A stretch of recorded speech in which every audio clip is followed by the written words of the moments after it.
Hey, what's going on, everyone? This is Owen, and I just wanted to take some time out to be able to show you how to edit a drum loop so that you can use it for your own production purposes in Logic Pro X. Now, I've used Ableton Live 9 to be able to warp drum loops in the past, and I could definitely say that Logic Pro X has stepped its game up to be able to match Ableton's warping functionalities very closely. So, without further ado, this is the drum loop that I'm going to be using.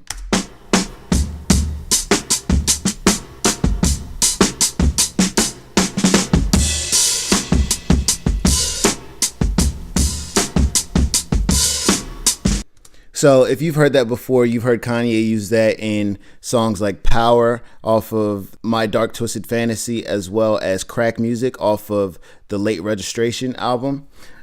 So in order to edit this very closely and precisely, what you can go ahead and do is double click on the waveform itself, and what that will do is open up this window here. Now when you first click on it, it'll look like this, but in order for us to be able to get very accurate, and in order for us to be able to manipulate the sample so that it can be in perfect time, we need to click on this button here, which is the flex button.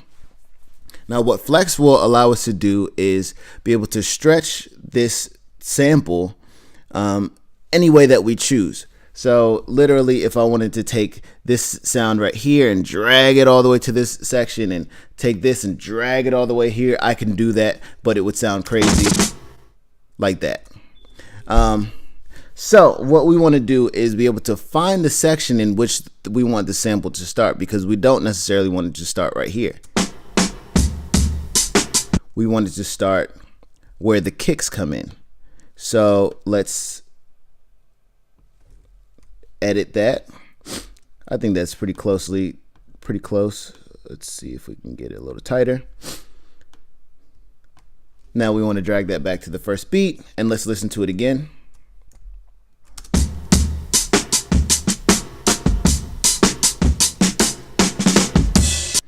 So I think I want to cut the sample right there, right where that crash and kick comes in.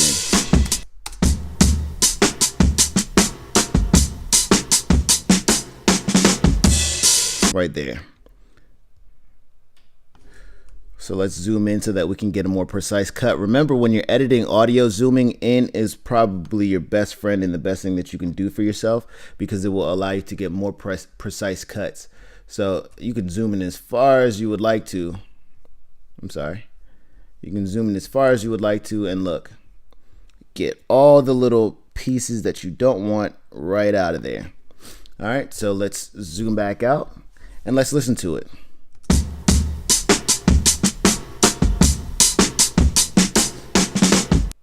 Okay, that sounds pretty good. Now let's see if it's on time.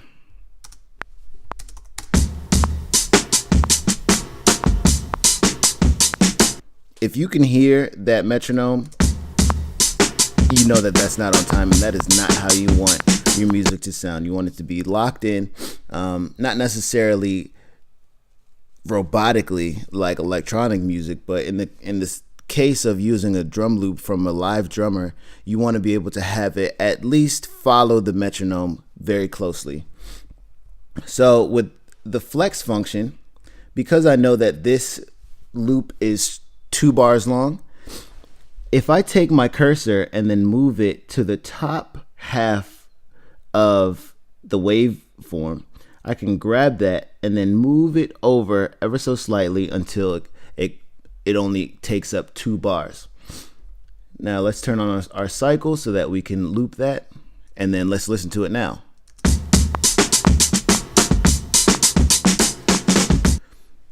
It's sped up. Why is that? It's sped up because we shortened it. We shortened the actual sample, and then also look at our BPMs. We're at 120 BPMs. Now, if you hear it, even though it was that fast, it was locked in to the tempo of the track. So let's slow this down to, I don't know, 84 beats per minute. So let's start back at the beginning and let's hear it.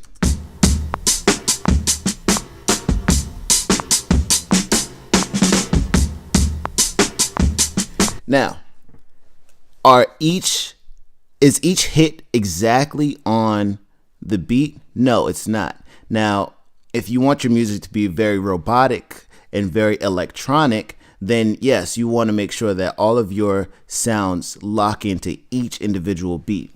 But in this case, because we're working with a live drummer, every hit isn't going to be exactly on beat. That's what gives things its live feel. That's what gives things its shuffle sound. So sometimes imperfection is the best way to go.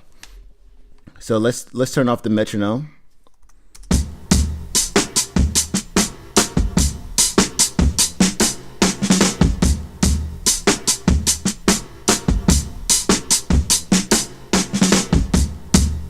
I think that sounds pretty good.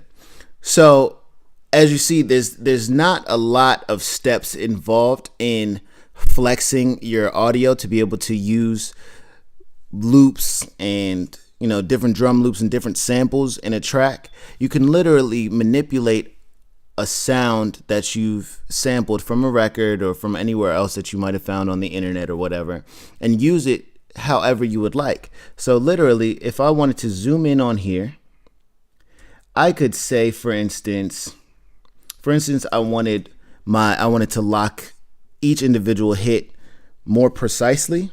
I could literally click on this, and because FlexTIme is selected, I can hit the letter Q, and Q will quantize it to whatever the quantized value is. In this case, it's every 1/16th note. Every 16th note, sorry. So if I hear that,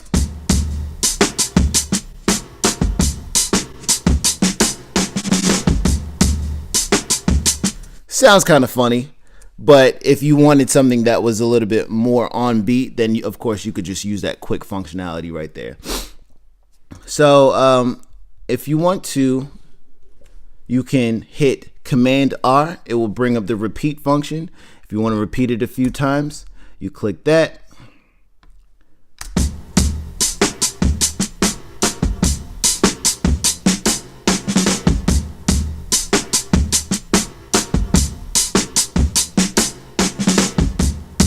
Hey man, it's FlexTIme. No one man should have all that power, but you do now with Logic Pro X.